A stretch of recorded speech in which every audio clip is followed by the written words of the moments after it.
Hello, this is Kathleen McDermott, stress and lifestyle management coach, restorative and adaptive yoga guide, and your host. I created this podcast to spark your thinking, to consider the possibilities in designing your life your way with a lot less stress and more joy, passion, and fun. Your life is not a dress rehearsal. This is it. It's not a practice run. It's your gift to live and to love to the absolute fullest. And I know in an area that I hesitated in really focusing on, but as a divorced woman, it was something that I felt I really not only needed, but I really wanted to do to plan out the next 5 to 10 years of my life. So I know it's not the getting up and thinking about our finances is not something we want to do every single day, but I'm inviting you today to open up your mind to maybe thinking that, I know this is going to sound strange, but the possibility of putting fun in your financial planning. I know this sounds so weird, but yes, that's exactly what I said, fun in your financial planning. My guest today is actually my first guy guest, and he is also my personal financial planner. His name is Kurt Mueller, and he is with Apollon Wealth.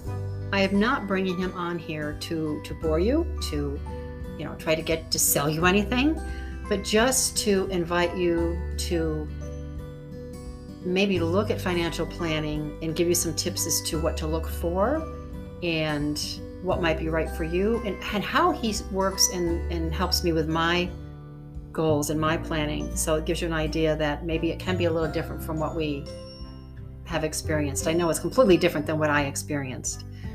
So we're going to get rolling and listening to what Kurt has to say. And I thank you so much for being here. And I will include all of his contact information in the show notes today.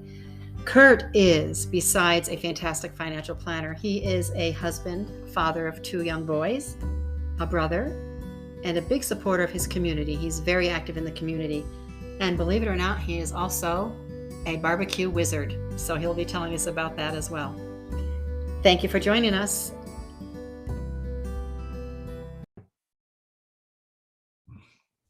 Kurt Mueller, good morning. I am just so excited to have you here. Good morning. Good morning. Glad to be here. Beautiful Wednesday morning. Isn't it though? The sun is shining, the sky is blue. So I wanted to have you here today. Thank you so much for being with me and my listeners.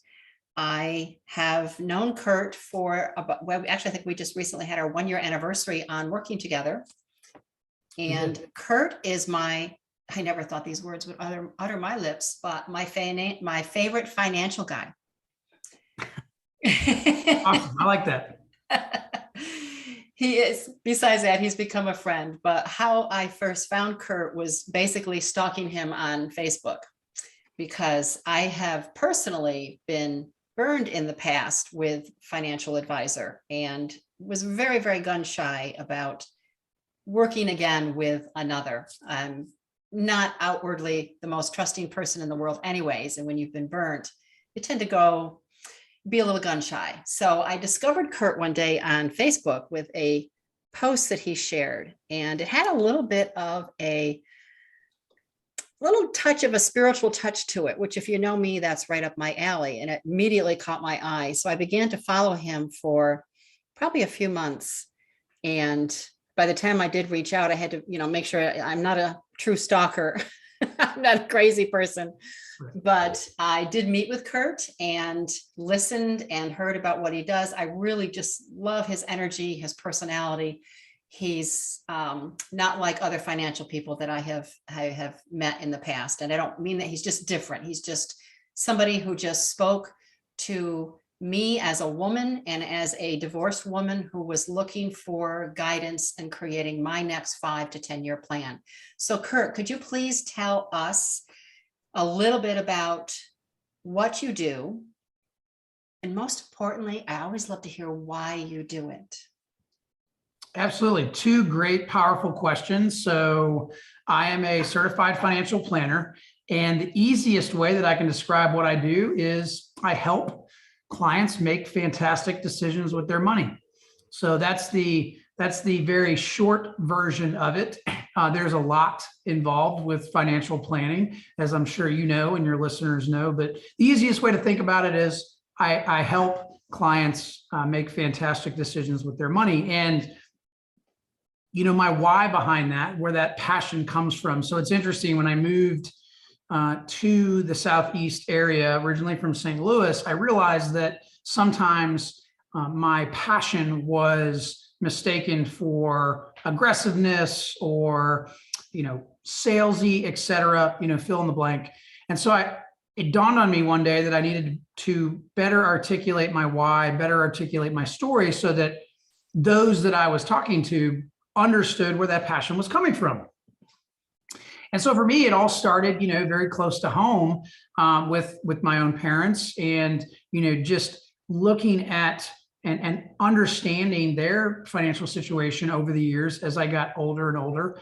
That was a very eye-opening experience for me, because it made me realize that, there were some things that my own parents, could have improved upon over the years. And because there were some things that were missed or just not done properly, they were put into a position to where, they're not living, in my opinion, they're not able to live their best life, right, in retirement. And so, seeing that firsthand, that ignited a fire under me, along with the entrepreneurial spirit, to go out and build something and build, my own financial practice. That really lit that fire under me and created that passion. And so that's why I do what I do. That's why I love what I do. And that's where a lot of that passion comes from. And you definitely have that. And again, words that I never thought would pass my lips is, I actually have fun working with you. I never thought it could actually be fun, especially when you throw in that B word, budget. That's right. Yeah. Everybody's favorite. It is. But I've had fun, and it's been a whole different perspective on how I look at creating my plan for the next few years. And it's you've given me, in the way that you work with your clients, a feeling of security, a feeling of, well, let me bring it back to what you said regarding parents. And I too saw the same thing with my parents. And I don't know if that's generational, but I think one of the things that we talk about is entrepreneurs is, what is our relationship to money? What are our money thoughts that we have? And they came from somewhere, whether they came from our parents, society. I call these things, and I'm trying to find a better word, but really generational curse or curses. And I'd like to find a more gentle word, but maybe we don't need a gentle word. Maybe we really need to see it for what some of these things are. They are things that get passed on through generation to generation. And I know that almost every training I have attended over the last few years, part of the conversation is, what are your feelings surrounding money? How do you find that in the clients that you work with? So that's a great point, and I'm glad you brought that up, because it is very important to understand the psychology behind money and why we as humans do what we do when it comes to money. And to your point earlier, thinking about a monthly budget, thinking about saving for retirement or whatever it might be, is not, in a lot of people's minds, overly exciting.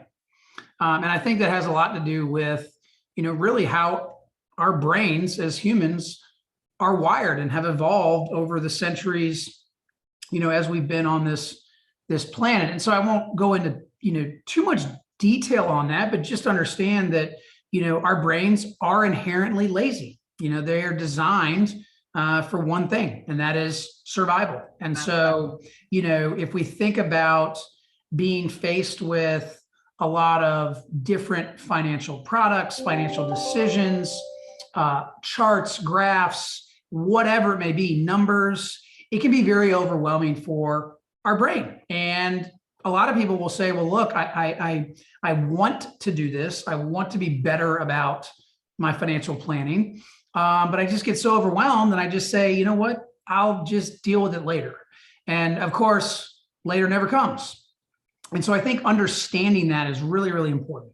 Understanding that, our brain sometimes works against us. And I think when it comes to money, it's absolutely doing that. And so simply having the awareness that your brain is going to likely reject anything having to do with money and saving and budgeting creates, again, that awareness. So when you're going into it, you're just simply better prepared so that, you can protect yourself against yourself. Very well said. And that fits me to a T. And through this, and when we started working together, I know how my brain processes things. I know how I am as a personality and as just a human, as a woman. And you have been able to appreciate and understand and listen, most importantly, listen and hear what I would say. That so you don't talk to me and so that I would get deer in the headlight looks. Mm-hmm. You speak to me in a way that serves me, that I understand, that is clear. So in doing that, it has made it more fun because I can understand it. It has broken through a lot of my fear because you have a way of, I think the listening is, if I had to pick one thing, it's the listening and really hearing what your clients are saying. And you're able to adapt how you teach and guide to that individual. And I've spoken to many people here in the CSRA area that are mutual friends of ours and clients that just have said the same thing about you, that the way that you listen and work with your clients is, I would have to say, a rarity in my experience. That's for sure. It's not dry at all. It is a rarity, and it's unfortunate that's a rarity, but ultimately, I have to be a great, not a good, I have to be a great listener. Yes. That seems obvious, but it's not often practiced that well, because even though I may be listening, I may be hearing something completely different than what you're saying. And so that's why it's so important to listen and then repeat back, here's what I heard. Is that what you said? Because you and I may say the exact same thing verbatim to 10 different people, and we may have 10 and those 10 people might hear 10 different things. Yes. And so I think that's really, really important that, you take the time, no matter what you're doing, any sort of profession, in your line of work, if you're in banking or a doctor, even, I mean, really, it spans the entire, gamut, in my opinion, that not only do you need to be a good listener, but you also need to make sure that you're hearing what that client is saying, is telling you, and you need to be able to repeat that. And so I think that is really, really, really important. But I also think too, and unfortunately, the financial industry, a lot of times, as you know, is, well, let's call it what it is. It's male dominated for the most part. That percentage ratio from male to female is getting better, but it's still very much so male dominated. And in my experience, there seems to be this what's the word I'm looking for? But there seems to be this desire on the part of advisors that they have to sound really smart and use really big words and just make everyone have a deer in the headlights look. Otherwise, they're just not doing their job. And I wholeheartedly disagree with that. I think any expert out there, whether they are in your line of work, any profession, healthcare, you name it, ultimately, they become an expert when they can clearly articulate very complicated subjects across to their clients and their customers. That's the true sign, in my opinion, of an expert, someone that can talk to 10 different people from 10 different walks of life that have 10, multiple different viewpoints and be able to articulate, how they help, their value in a way that resonates with them. That's an expert, in my opinion. Anybody can read a book and just regurgitate data. I can use really big words to sound smart if I want to, but ultimately, if I'm not clearly articulating across to the client and they're not hearing me correctly, that falls back on me. I need to do a better job. And it was interesting when I started focusing on that in my career, things really started to change. Bringing in that real human, heartfelt, soul felt to the financial part is a really nice combination. And it has served me greatly working with you because I'm who I am. I am very passionate about what I do. I love serving women and helping them reduce their stress, break the cycles that keep them in that roller coaster ride, and, you know, to build a new legacy for themselves and their children. And that is basically my bottom focus for myself personally. That's it. And part of what has made it so enjoyable working with you and trusting you is that I have been able to express myself and how I feel about my path and my boys, especially, and now being a grandmother. It's become a relationship in looking at, when you're looking at what I'm doing, I truly believe that you care about your clients and you care where we want to go and how we want to get there. And your level of patience, and goodness knows, you've had to explain some things multiple times to me and you've never lost your patience.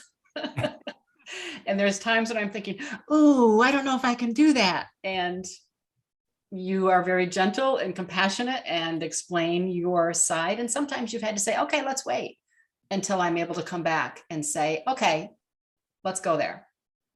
Can you explain, because it's going to be easier for you to explain, how you work with me, what we do? Absolutely. So, you know, I like to keep things simple. You know, I often joke that I tell folks, you know, I graduated from the Citadel. I didn't graduate from Harvard, you know, so I like to keep things very simple. A lot of times, you know, in the financial world and in a lot of professions, you know, sometimes we tend to overcomplicate things. And so it just goes back to listening, right? And so I think number one is you have to listen. And so when we started to interact on Facebook via Messenger, I knew that, you know, making that connection from and you touched on this just a few seconds ago, the connection, you know, the money and the soul connection. I don't know if that's the right word, but that connection, I knew just based on our, you know, exchanges via Facebook and, you know, some of your posts and some of what you were engaging with, I knew that I had to be able to make that connection. Now that connection between, you know, the soul and finances and money may not be important to someone else. It may not. So I knew that I had to be able to make that connection, number one. And so that's why I had to be able to, you know, mold what I was saying and how I was educating in such a way so that it made that connection. It may be a completely different conversation with someone else who you know is just a different person. We all have our own little intricacies and quirks. And so from that standpoint, I knew I had to make that connection. That was from a broad level. But then also just from listening, you know, and hearing your story and hearing your experience, right? Which, you know, unfortunately, you talked about it earlier, was not good. You know, it was not a good experience that you had. So I also knew that I had a tough hill to climb. You know, and so I knew that I needed to take the time to educate and earn, you know, the trust there, because the trust had been lost. And that's unfortunate. You know, I wish that there was more instances where the trust hadn't been lost, but unfortunately that's not the case sometimes. So, but I would say, you know, broad level, it's number one, listening. You know, I go back to that. I mean, that's such a big deal. I mean, it all really starts there. It's listening and making sure that I'm hearing what you're saying correctly. And then secondly, from listening, learning that, okay, the experience was not great. Okay, what wasn't great about it? You know, we had a big conversation about that. Why wasn't it so great? So I knew, you know, common sense told me that I needed to avoid any of that. Yeah, big time. Right? So I think really from broad levels, those are the two big things, right? That I think I would say, you know, it boils down to listening first and foremost, number one. And then secondly, really diving in deep and understanding the experience. You know, what went wrong, what needs to be improved. And third, understanding expectations. You know, that's why I always ask that question. What are your expectations of me on the front end? And I'm always continually asking, not just you, but everybody else I work with, what can I be doing better? Are there some things that needs to be improved? I'd much rather find out early in the process that things need to be improved versus when, the client is about to explode. So broad level wise, those are the three big things I think that I focused on in working with you. We can certainly get into, the specifics. You tell me how you'd like to take that conversation. Let's come back to that. But I do want to also, I want people to have a real good picture of who Kurt is. I went to the Citadel. I graduated from military college. And interestingly enough, military college taught me that I didn't want to go in the military. So I don't like being told to do all the time. I can relate to that because I don't either. Exactly. So, but I would say that, from a service standpoint, it was an acquired skill, because years ago I was not service minded. I would say that I was extremely selfish, actually. If I'm being honest, I was extremely selfish, and I didn't know what I didn't know. And so I think that mentality, it took a lot of work, to really understand, why is service important?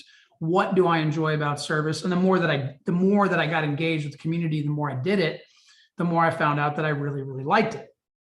So for me, it was really just working on the personal development, because I can tell you that going through, military college, where it's very much, male dominated, testosterone fueled, macho type stuff, and dealing with, my parents getting divorced. I was a very angry person. About 15 years ago, I guess. I was just always mad all the time. I was very angry. I had a chip on my shoulder, and I wanted everyone to just. I intentionally was very standoffish and very, very selfish, and so, that clearly is no way to live long term. And so, I tell you, people ask me all the time where it all changed, and it changed in. It really changed for me in the first part of 2013.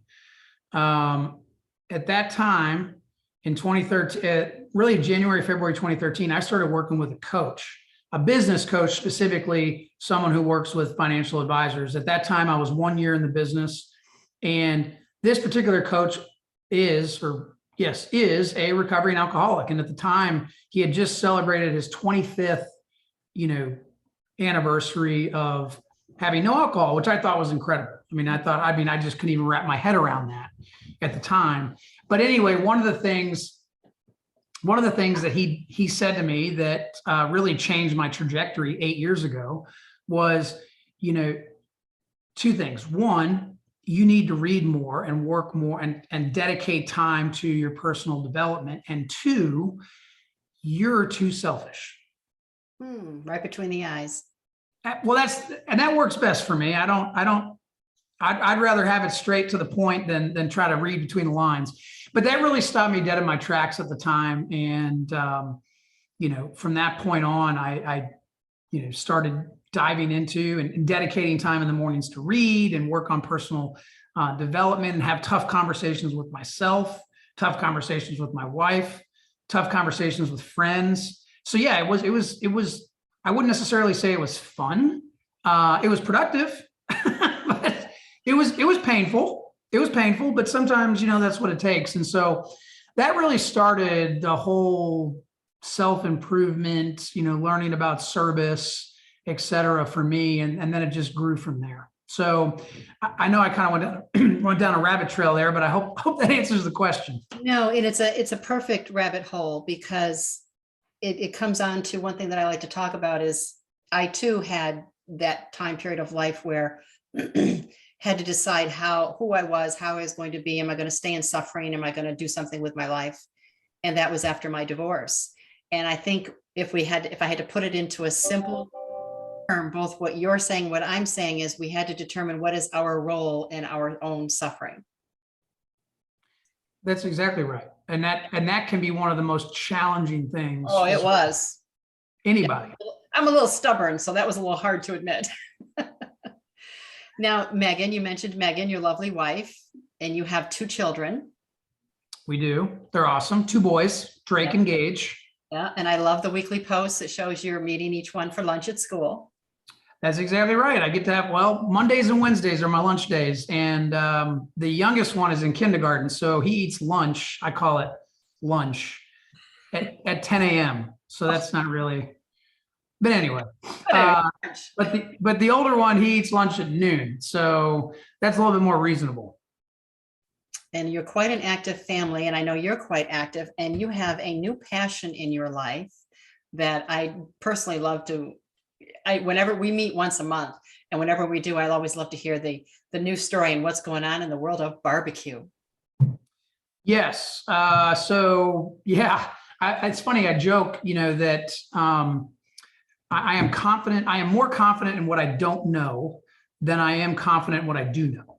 And so when people ask me, I like to say I know a lot about a little.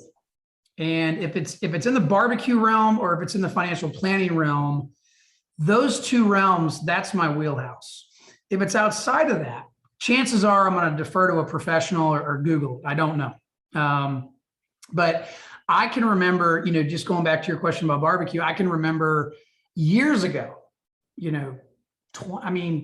we're talking 25, when I was a kid, so I'm 38, I'm talking 30 years ago. My dad teaching me how to grill on an old school charcoal Weber black. I think everybody had one at one time, just old school Weber charcoal black grill. And that kind of started everything. I used to love doing that. And then, kind of grew and grew and grew. And I always loved cooking outside. I just like being outside. It's funny. I like to say that I don't cook anything inside. If I can figure out a way to cook something outside, I will cook it outside. So that grew and grew and grew. And then over the years, I guess this was 3 years ago, 2019, I was fortunate. I won a pellet grill, a Rectech pellet grill through a charity raffle. I just bought a ticket, and honestly, I forgot about it. I forgot about it. Got a call one day. I thought somebody was joking. They said, "Hey, you won this thing." I was like, "Oh, cool." So that broadened my horizon on what I could cook. So I went from cooking, the standard chicken and burgers and steaks and sausages, to, okay, now I can do bigger things like pork butt and brisket. And, by the way, I can make casseroles on this thing. And so that just kind of like sparked it even more. And then we had COVID. And so like everybody else, I started buying stuff. So that's what people do when we get stressed out, right? And we have nothing to do and we sit at home. And so I really dove into the barbecue realm during that time. And, I had to have this thing and this thing and this add-on, et cetera. And so that kind of grew it even more. And then finally, in August of last year, so August of 2021, we had some friends over at the house. One of our friends said, she came up to me and she said, I forgot what we were cooking. She said, this is really good, blah, blah, blah. I really think that your creative outlet is barbecue. And that stuck with me. I reflected on that for a couple of weeks because up until that point, I had told myself for, decades that I'm not creative. It's not my thing. I'm just not creative. But in fact, I was. And that was my form of art, was actually barbecue. And so that just ignited another fire. It's kind of like, they talk about leveling up. I know that's the big buzzword now. I don't know if it was leveling up, but it ignited another fire. And then I started saying, well, maybe I should pursue that more. And so I'm someone that just kind of jumps in with both feet. I don't like thinking about it. Just throw myself in there. And so that was in August of 2021, towards the beginning of September, I said, you know what, there's a professional competition 3 weeks from now. Called up a friend of mine. He's equally as passionate about barbecue as I am. And I said, hey, you want to be on the team? And he said, let's go. And so we had our first professional competition in September of last year. And fast forward now, that was, I guess we're up to, 12, maybe 15 competitions so far. So I love it. I'll be cooking later tonight for a get together tomorrow. And So yeah, anyway, I can go on and on and on about barbecue, but yes, And you it's go on awesome. and on because you even started a podcast. I did start a podcast. So I had a podcast that I started in 2019, and I enjoyed it until I didn't, until I just didn't find any enjoyment out of it. And it dealt primarily with, the financial planning and business and that kind of leadership, et cetera. But anyway, when I started really getting into barbecue, I thought to myself, well, there's probably a lot of other people out there that would like to know some of this stuff. And I don't know what I don't know. So I'm just learning on the fly. So why not share it with others? And so I decided, you know what? I'm going to create a barbecue podcast, Barbecue for Newbies. And so yeah, we are in our 9th or 10th episode now. So that's been fun because I get to connect with people from all over the Southeast and hopefully, even farther out. So it's kind of a neat barbecue community and family. Good. It's been fun following you, and you guys took this trailer and really decked it out and jazzed it up. So it even has your logo on the side, and it's pretty big thing you have going on. We think so. We're hopefully trying to, ultimately, I'm trying to challenge the notion that you can't make any money in competitive barbecue. I will say that I agree with that notion thus far, but I think that, as I'm very unconventional, just like yourself. So anytime somebody says that I can't do something, watch me. And I tend to want to challenge that. Well, let's bring it back. You work with me differently than I have experienced before, also in a way that, as I said, we just had our first anniversary. I've worked with you for a full year, and we are into our second year, and we actually meet once a month. And we actually sit down, we have coffee, and we go over where I'm at, where I'm going, what I'm doing. We brainstorm, mastermind, all that fun stuff. That is one way that we work together. And part of that includes, my investments and my plans. So how can different people have different goals? So what are the options that people have to work with you? Sure. So you're exactly right. Different people have different goals. And I like to keep things, again, very simple. So there's really 3, main ways that I'm able to help clients, and they're not mutually exclusive. Ideally, I'm working with someone, in a planning capacity, right? So that is one way that I'm compensated. And I would say for your listeners, a big question that you should ask when you're interviewing a financial planner is, how are you compensated? It's a standard question. Don't feel bad asking that question. You should ask that. So for those clients that come to me and say, look, I really want help with planning. I want help with guidance. I want help with implementation, execution of these various elements of my plan. Then we enter a planning engagement relationship, and they pay me a fee for service. They may also say, well, in addition to the execution of my plan, I also need some help with managing an IRA or managing these investments. And in that instance, I'd be compensated as what's known as assets under management. So I would be paid a fee based on the amount of those assets in the account. Usually, industry standard is usually 1% for an AUM fee.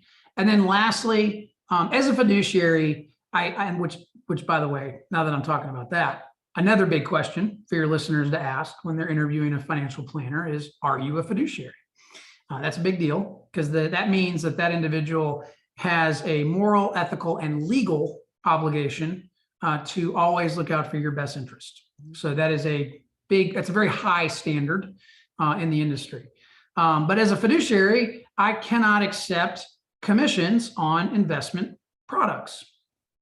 So again, that doesn't necessarily mean that someone that does accept commissions on investment products is a bad advisor. It just means that it's important to understand that distinction as a client, because if you know that Mr. or Mrs. Smith advisor is receiving a commission on certain products, then that could tell you as to why they are recommending those certain products. And again, that's not saying they're a bad recommendation, but you need to understand why.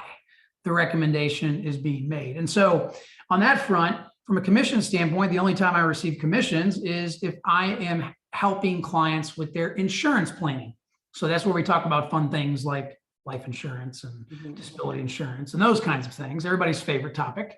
And so if I make those recommendations within the context of a plan, then I would be, compensated via commission directly from the carrier. So long-winded answer to your question, I know, but I like that setup as an independent financial planner because I can offer, clients, they can work with me how they want to work with me. And it really is flexible. And like I said, it makes it, my podcast is Your Life, Your Way. And that's the way my financing plan is too. It's my way, and you're able to make that work. So I'm excited for you to talk with some more people that I know. And I know one of the concerns that comes up is, if I meet with somebody and I talk with somebody, what if I don't want to make a commitment? Being able to sit down with you and talk with you, I think is just so easy. And if we can just do that and ask the right questions as you're advising, and just give a little bit of information and get a picture of what the possibilities are, there is no pressure on your part. I felt absolutely no pressure for any second ever on anything in any of my conversations with you. And that included right up front. That's if I did, I wouldn't be working with you. So right. I just want people to understand that there is absolutely no pressure in working with you, and it's just sitting down and having a talk to see if it's a fit to work together. That's exactly right. So to be clear, I intentionally don't charge a initial consultation fee because I want to take the time to get to know who I'm speaking with. And I want them to have the opportunity to interview me in the same way that I'm interviewing them. Exactly. Because it is a two-way street. I'm fortunate and blessed to be in a position, I've been doing this for 10 years. And it's funny because I joke that it only took me 10 years to be an overnight success. But that's about as long as it takes to get to the point where, you can, as an advisor, that you can, that you can be a little bit more selective about who you're working with. And so that's why I don't feel the need to charge a consultation fee. That doesn't mean that someone that does is necessarily wrong. It's just not my philosophy. Understood. And it's what I do as a stress and lifestyle management coach. I have complimentary consultations as well, because it's the same type of thought process that this might not be that person's right path, or we might not be a good fit with one another. And that's just the way the world rolls. We're not all meant to be with whomever. Right. That's exactly right. And I think that's important too. And I also think it's a big red flag that if you are talking with any professional, a banker, mortgage loan officer, any professional, a physician, if you get the sense as a client or a customer that there's a tremendous amount of pressure to move forward, that should throw up some red flags. That really should. And I always get a kick when I have salespeople that try to do that to me. And as you know, I'm very upfront. I will tell them, hey, you're putting a lot of pressure. It's not good. So I think that's important. And I think that, as you go about and are out there interviewing people for whatever it is you need help with, just be aware of that. If you start to feel pressure, that's usually not a good thing. Agreed. Wholeheartedly. Is there anything that I have not asked or we haven't covered that you want to share with the listeners?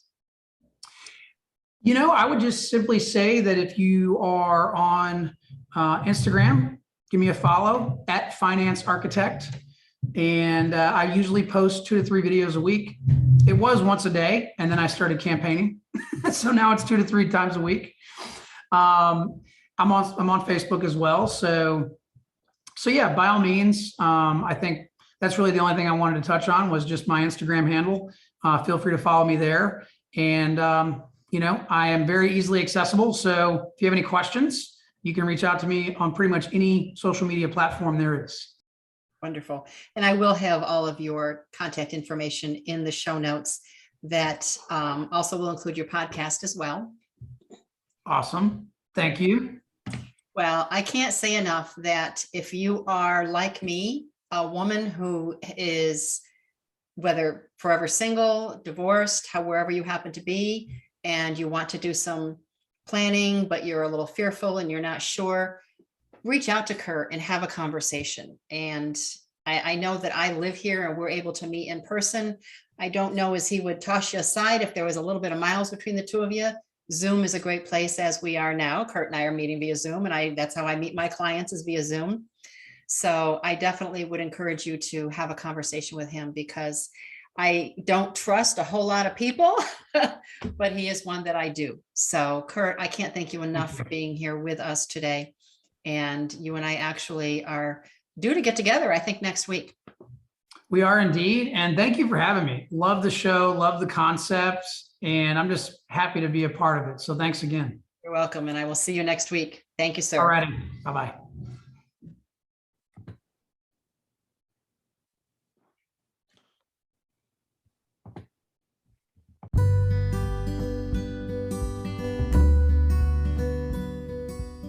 I hope you enjoyed today's episode with Kurt. If you think this episode might be helpful to someone that you know, please don't hesitate to pass it on. I greatly appreciate your support. And don't hesitate to reach out to Kurt if you'd like to speak with him directly. I will have his contact information in the show notes.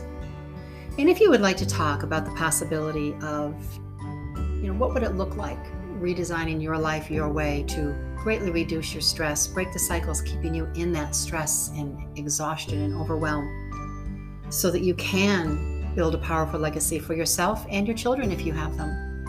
Reach out to me at yourlifeyourwaypodcast@gmail.com, yourlifeyourwaypodcast@gmail.com.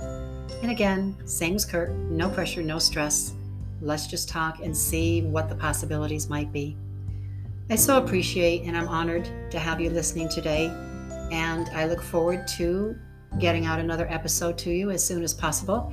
If you do have any other questions, comments, concerns, please email me, yourlifeyourwaypodcast@gmail.com. Wish you all a whole lot of peace and blessings. Thank you. Bye-bye.